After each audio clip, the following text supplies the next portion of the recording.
Not only are sales up in the store, but also on the internet, from t-shirts to hats to jackets. Nick and Mimi, the scene is quiet right now, but a fight that broke out earlier today ended in gunshots. Phil, you always get the fun assignments, not to mention the assignments with the food. Yeah, you got that right. You know, I actually tried my first pierogi today, but it didn't work out too well. Just eat the whole thing. Oh.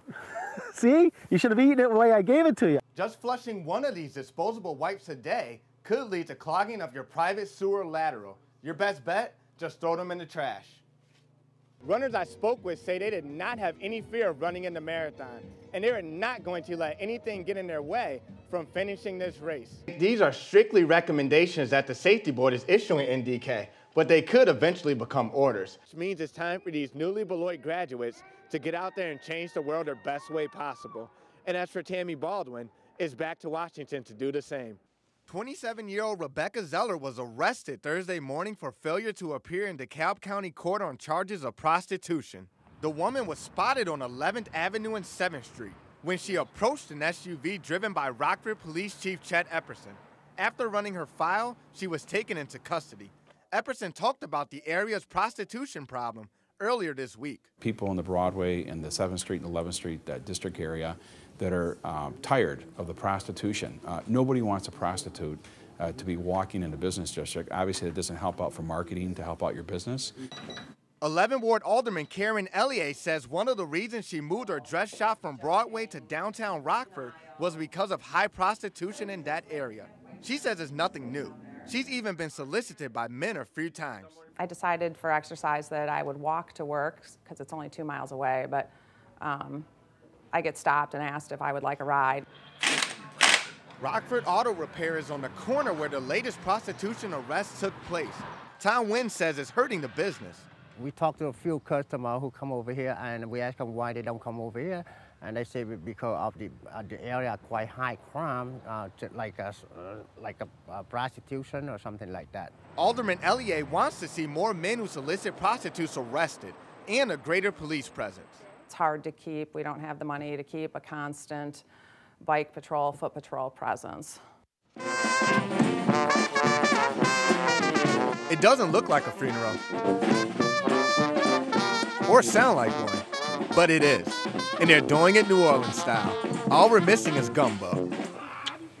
Family and friends in Pecatonica paying respects to Rockford entertainer Eddie Vespa. He wanted us to be happy and to celebrate his life and not mourn his life, because that was his passion, was always to make everybody happy. Vespa attended East High School and performed at many state line hotspots during the 70s. People who knew him for a long time say music was always his passion. That was his life. I mean, he tried other things, but music was always his life.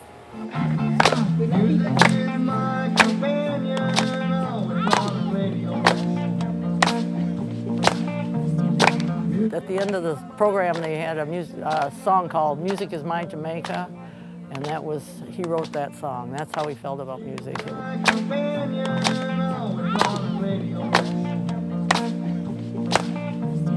He loved making people happy. He was happiest when he made you happy. Yeah. He was really a family man.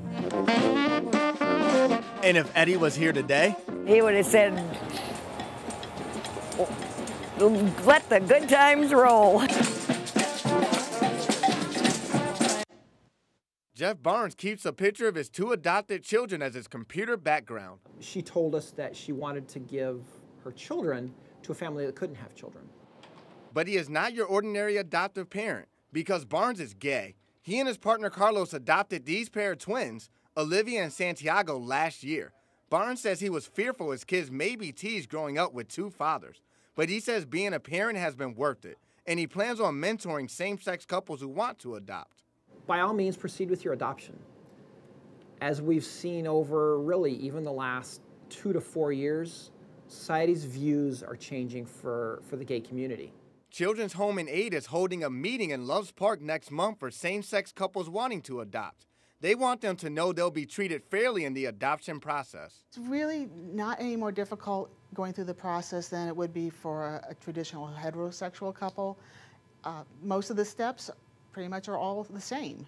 Barnes knows some will object to him adopting children, but says he offers what every loving family does. Loving an individual comes from your heart, and to love a child that loves you back unconditionally, that's something that's hard to replace or to even find anywhere else.